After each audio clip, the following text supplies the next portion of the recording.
नमस्कार, मैं हूं मनोज राजपूत। स्वागत है आप सभी का सुजा समाचार की खास कार्यक्रम आपकी विधानसभा आपकी खबर में। राजस्थान कर्मचारी चयन बोर्ड की ओर से परिचालक सीधी भर्ती परीक्षा का सफल आयोजन झुंझुनू जिले में हुआ। जिले के 17 परीक्षा केंद्रों पर सुबह 11 बजे से दोपहर 1 बजे तक परीक्षा संपन्न हुई, जिसमें कुल 6,528 अभ्यर्थियों ने भाग लिया। प्रदेश भर से इस परीक्षा के लिए 1 लाख से अधिक उम्मीदवारों ने आवेदन किया था। परीक्षा के दौरान सुरक्षा के कड़े इंतजाम किए गए। सीसीटीवी कैमरों और बायोमेट्रिक जांच की विशेष व्यवस्था रही। ठंड को देखते हुए ड्रेस कोड में बदलाव किया गया और अभ्यर्थियों को गर्म कपड़े की पहनने की अनुमति दी गई। जोधपुर नगर निगम दक्षिण की ओर से रातानाड़ा गणेश मंदिर परिसर में दीपांजलि एवं स्वरांजलि कार्यक्रम का भावनात्मक आयोजन हुआ। पिछले कुछ महीनों में हुए विभिन्न हादसों में दिवंगत आत्माओं की स्मृति में आयोजित इस कार्यक्रम ने हर किसी की आंखें नम कर दी। महापौर दक्षिण वनिता सेठ की अगुवाई में नगर निगम के अधिकारी, पार्षद और शहरवासियों ने दीप प्रज्वलित कर दिवंगत आत्माओं की शांति के लिए प्रार्थना की। भजन गायक विक्की मंचला ने अपनी स्वरांजलि से वातावरण को भक्ति भाव से सराबोर कर दिया, जबकि सभी ने ईश्वर से सुख शांति की प्रार्थना की। आज सबसे बड़ा दिन है कार्तिक महीने का, और उस दिन दीप प्रज्वलन का कार्यक्रम भी रखा। और साथ में क्या है, पिछले काफ़ी दिनों से जोधपुर में जैसे जैसलमेर हादसा हुआ, सूरसागर का हुआ, रोड एक्सीडेंट जिस तरह से हो रहे हैं, और कल जो था कि वो एक ही परिवार की इतनी दुख हुआ, उसको देखते हुए फिर एक कार्यक्रम तय किया गया कि सबने कहा कि एक भजन का कार्यक्रम करते हैं और उनको श्रद्धांजलि देते हैं। कारण ये था कि आज गणेश मंदिर के इधर रखा बुधवार भी था, तो श्रद्धांजलि भी अर्पित कर दी जाएगी और उनके लिए दीपदान किया जा रहा है सबके लिए। भीलवाड़ा कुचामन जिले में आत्मनिर्भर भारत संकल्प अभियान और मतदाता गहन पुनरीक्षण BLA-2 कार्यशाला के तहत 9वां विधानसभा सम्मेलन का आयोजन हुआ। कुचामन शहर के पुराने बस स्टैंड स्थित कनोई पार्क में आयोजित इस सम्मेलन में मुख्य अतिथि के रूप में राजस्व मंत्री श्री विजय सिंह चौधरी ने आमजन को संबोधित किया।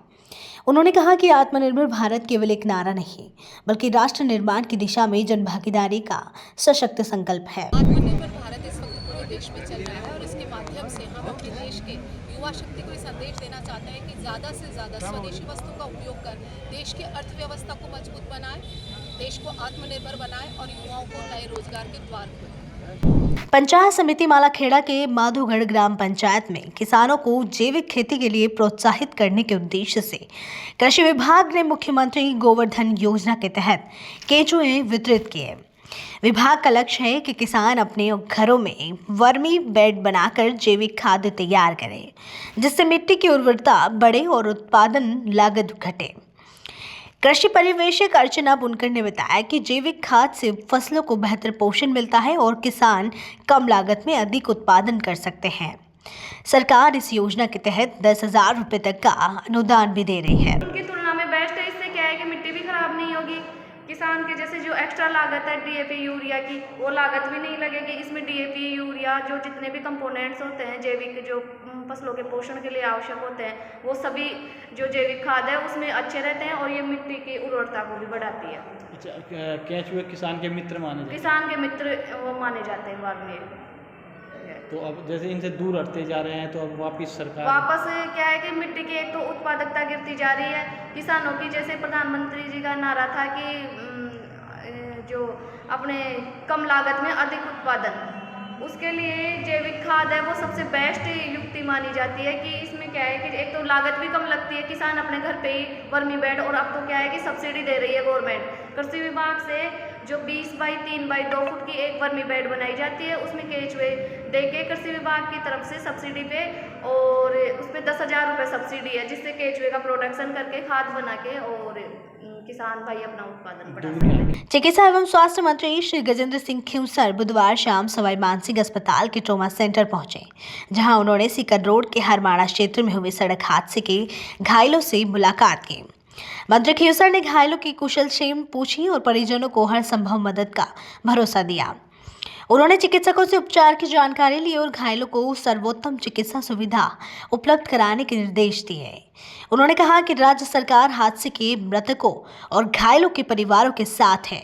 इस मौके पर अस्पताल अधीक्षक डॉक्टर मृणाल जोशी व अन्य अधिकारी मौजूद रहे। नगर निगम हेरिटेज जयपुर में आगामी प्री डिजिटल जनगणना टेस्ट की तैयारियां जोरों पर है। बुधवार को निगम मुख्यालय में प्रगणक और सुपरवाइजरों के लिए 3 दिवसीय प्रशिक्षण कार्यक्रम शुरू हुआ। निगम आयुक्त डॉक्टर निधि पटेल के निर्देशानुसार आयोजित इस कार्यक्रम में डिजिटल जनगणना की प्रक्रिया, डेटा अपलोडिंग और जियो टैगिंग के तकनीकी पहलुओं पर प्रशिक्षण दिया गया। अधिकारियों ने बताया कि 10 से 30 नवंबर तक किशन पॉल जोन के वार्ड 55 से 56 और 63 में घर घर जाकर डिजिटल माध्यम से जानकारी एकत्र की जाएगी। यह टेस्ट भविष्य की डिजिटल जनगणना प्रणाली का आधार बनेगा। नगर निगम जयपुर हेरिटेज की सतर्कता शाखा ने मंगलवार को शहर के प्रमुख बाजारों में व्यापक अस्थायी अतिक्रमण हटाने की कार्रवाई की। उपायुक्त सतर्कता श्री पुष्पेंद्र सिंह राठौड़ के नेतृत्व में जोहरी बाजार, बापू बाजार, किशनपोल, चांदपोल, त्रिपोलिया और सोडाला क्षेत्रों में अभियान चलाया गया। निगम टीम ने 65 स्थानों से अतिक्रमण हटाते हुए 12 ट्रक सामान जब्त किया और मौके पर ही 16,000 रुपए का चालान जारी किया। उपायुक्त ने स्पष्ट किया कि शहर की सौंदर्य व यातायात व्यवस्था बनाए रखने के लिए यह अभियान नियमित रूप से जारी रहेगा।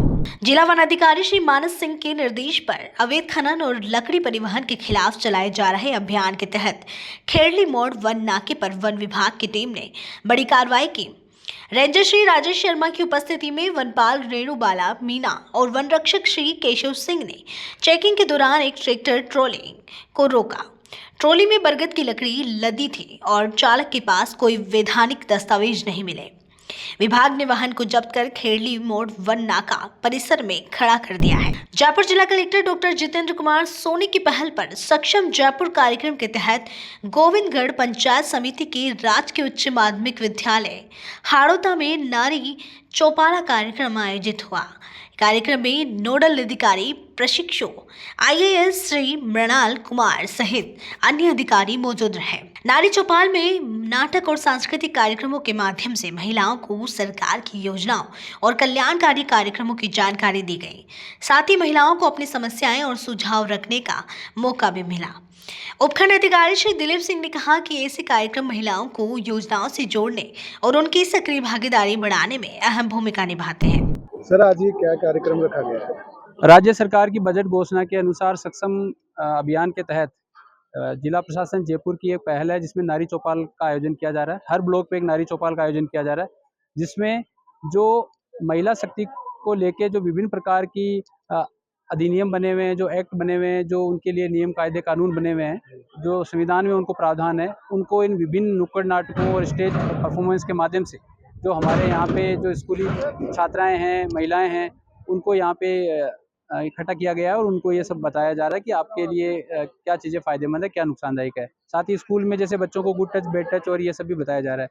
इसमें विभिन्न प्रकार की जो सरकारी योजनाएं हैं, वो जो हमारे यहाँ पे ब्लॉक स्तरीय अधिकारीगण हैं, वो यहाँ पे उपस्थित रह रहे हैं और उसके वो भी अपनी योजनाओं का प्रचार प्रसार कर रहे हैं।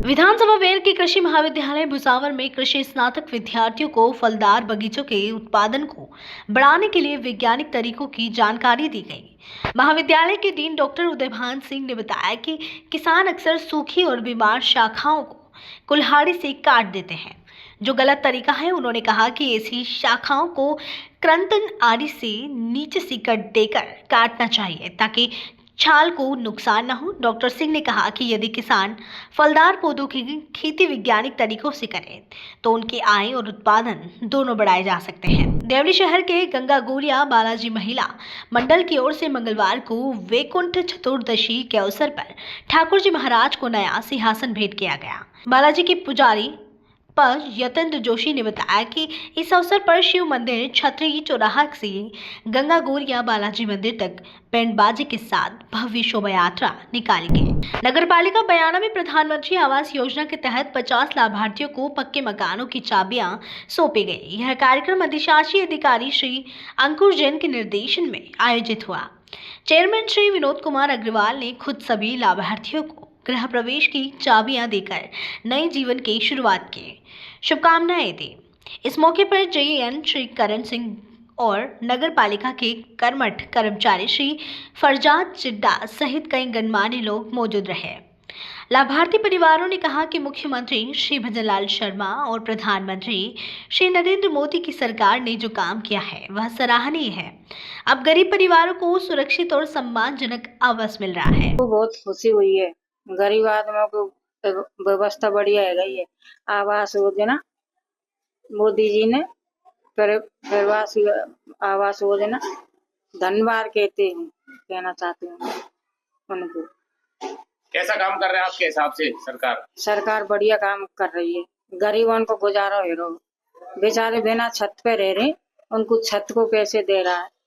गरीबों छान की झोपड़ी में रह रहे, पाटोरन में रह रहे, पानी चुचाता और इनको मकान नहीं बन पाता, मजदूरी थे, तो बहुत अच्छा काम कर रहा है। कस्बे में प्रधानमंत्री आवास योजना के तहत आज करीब 50 लोगों को ये चाबी दी जा रही है और 50 ऐसे घर हैं बयाना में जो प्रधानमंत्री आवास योजना के तहत में बनाए गए हैं। मेरे साथ में आप मकान देख सकते हैं, ये प्रधानमंत्री आवास योजना के तहत में ये मकान बनाया गया है, जिसकी चाबी आज लाभार्थियों को नगर पालिका के जो अध्यक्ष विनोद भट्टा उनके द्वारा सौंपी गई है। प्रधानमंत्री आवास योजना के तहत में करीब 50 ऐसे मकान आज जो लाभार्थियों के सौंपे गए हैं, जिनको काफी समय से मकान की आस थी और प्रधानमंत्री आवास योजना के तहत में जिनका निर्माण जारी था। आज आप मेरे ठीक पीछे देख सकते हैं कितना शानदार जो मकान है ये बनाया गया है आवास योजना के तहत में। ये आप कमरा देख सकते हैं जिसमें ग्रेनाइट लगी हुई है और शानदार इसमें कारीगरों द्वारा ये निर्माण कराया गया है। तो कुल मिला के कह सकते हैं जो गरीब तबके के जो लोग हैं, जिनकी पाइटोर हैं, बरसात के मौसम में जो बारिश के दौरान छुचाती हैं, कच्चे मकान है, उनको प्रधानमंत्री द्वारा कई जो है योजनाओं के तहत में फायदा दिया जा रहा है। और प्रधानमंत्री आवास योजना के तहत में बयाना में आज करीब 50 लोगों को ये आवास योजना के तहत में चाबी दी गई है। मेरे साथ में यहाँ जो अधिकारी हैं जिनके द्वारा जो चाबी सौंपी गई है उनसे भी बात करेंगे। आप बताएं साहब, कितने लोगों को चाबी दी गई है? 50 लोगों को चाबी दी गई है, जिससे जिनके मकान कंप्लीट हो चुके हैं। और भारत सरकार का एक प्रोग्राम चल रहा है अंगीकार 2025। इसमें ज्यादा से ज्यादा लोगों को इस योजना से जोड़ना और उनके कच्चे मकानों को पक्का मकान बना के सरकार दे रही है। और 2.5 लाख रुपए की स्कीम है। इसमें ज्यादा से ज्यादा गरीब लोगों को चिन्हित किया जाएगा और ज्यादा से ज्यादा संख्या में उनको पक्का मकान दिया जाएगा। एक मकान की जो लागत है वो कितनी दी जा रही है पैसा? 2.5 लाख रुपए 4 किस्तों में पैसा आता है। 50,000 की पहली किस्त आती है, उसमें फाउंडेशन तक का निर्माण करना पड़ता है। फिर 50,000 की किस्त आती है, उसमें लिंटल लेवल तक का निर्माण करना पड़ता है। फिर 1 लाख रुपए की किस्त आती है, उसमें रूफ लेवल तक का निर्माण करना पड़ता है। फिर लास्ट वाली किस्त जो 50,000 की आती है, उसमें कंप्लीट निर्माण होने के बाद 50,000 की किस्त दी जाती है। तो आप देख सकते हैं कहीं ना कहीं जो लाभार्थी है उनके चेहरे पे खुशी देखने को मिल रही है। प्रधानमंत्री आवास योजना के तहत में बयाना में आज जो मकान नए बनाए गए हैं आवास योजना के तहत में उनकी चाबी सौंपी गई है। सुजस के लिए बयाना से दीनू पारा सर। ऊर्जा मंत्री श्री हीरालाल नागर ने क्षेत्र के विकास कार्यों का निरीक्षण करते हुए अधिकारियों को गुणवत्तापूर्ण काम करने के निर्देश दिए।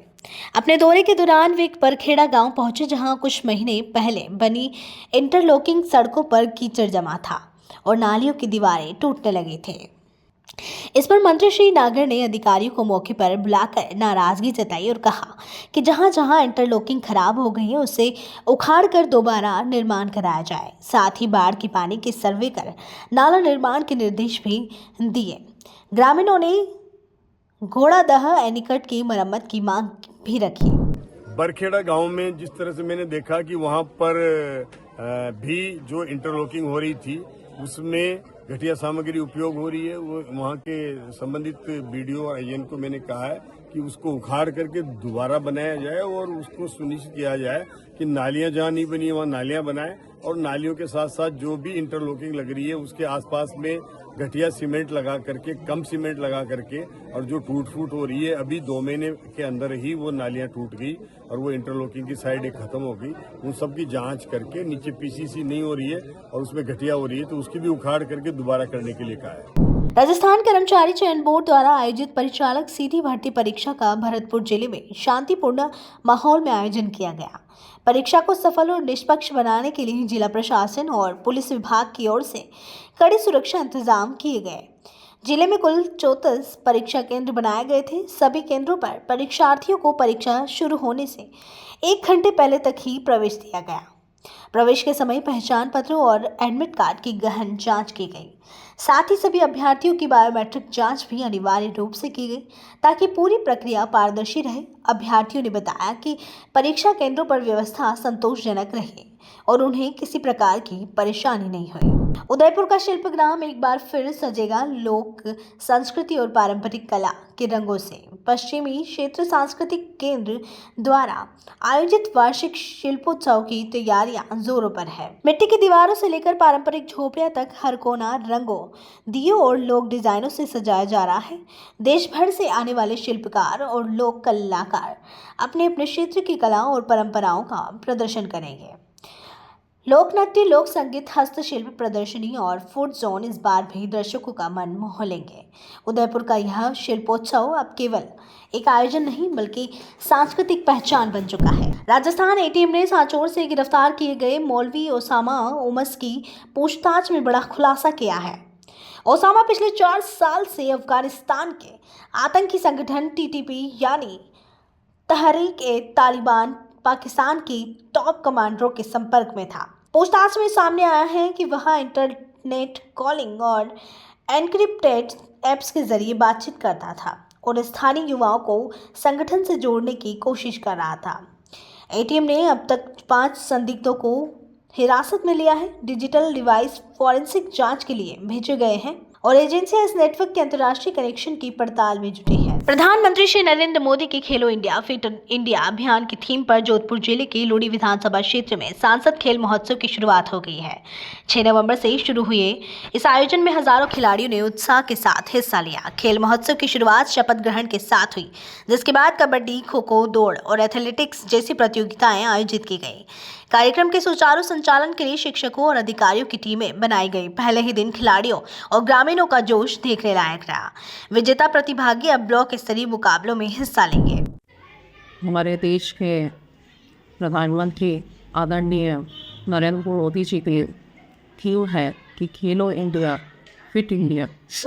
खेल संस्कृति को बढ़ावा देने के उद्देश्य से भारत के विभिन्न राज्यों में सांसद खेल महोत्सव का आयोजन किया जा रहा है। इन खेलों के अंतर्गत 2 भाग हैं, above 19 years and below 19 years. दोनों कैटेगरीज में male and female above 19 and below 19 also male and female की अलग अलग टीमों का आयोजन डिफाइन किया गया है। खिलाड़ियों ने रजिस्ट्रेशन के माध्यम से अपना प्रतिभाग इसमें खेलों में भाग लिया है। हमारे लोही विधानसभा क्षेत्र की बात करें तो लगभग 8,000 और 90 खिलाड़ियों ने इन खेलों में भाग लिया है। सेवा पर्व पखवाड़े के तहत हिंडोली उपखंड प्रशासन की ओर से काछोला और गुड़ा गोकुलपुरा ग्राम पंचायतों में राहत शिविरों का आयोजन किया गया। इन शिविरों में बड़ी संख्या में ग्रामीणों ने पहुंचकर अपनी समस्याएं दर्ज करवाई।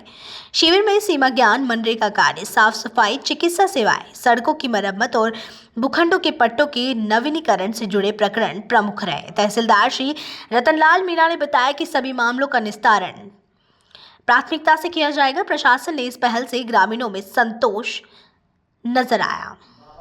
कई मामलों में मौके पर ही आवश्यक दिशा निर्देश जारी किए गए। राष्ट्रीय विधिक सेवा प्राधिकरण नई दिल्ली और राजस्थान राज्य विधिक सेवा प्राधिकरण जयपुर के निर्देशानुसार भरतपुर जिले में मेडिएशन फॉर द नेशन अभियान के तहत बड़े स्तर पर मध्यस्थता कार्यवाही आयोजित की गई। जिला एवं सत्र न्यायाधीश श्री केशव कौशिक के निर्देशन में एक ही दिन में 53 न्यायिक मामलों का आपसी समझौते से निस्तारण किया गया। इस दौरान 96 प्रकरण चिन्हित हुए, जिनमें से 63 मामलों में राजीनामे हुए।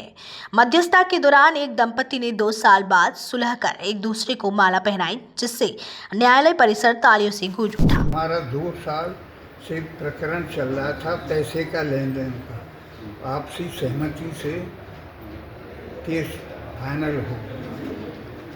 आज यहाँ उपस्थित हुए आप लोगों के समक्ष हमें बहुत अच्छा लगा। आपका नाम क्या है? भीखचंद चतुर्वेदी, सेवानिवृत्त में राजस्थान गवर्नमेंट। ओके, कहाँ से हैं?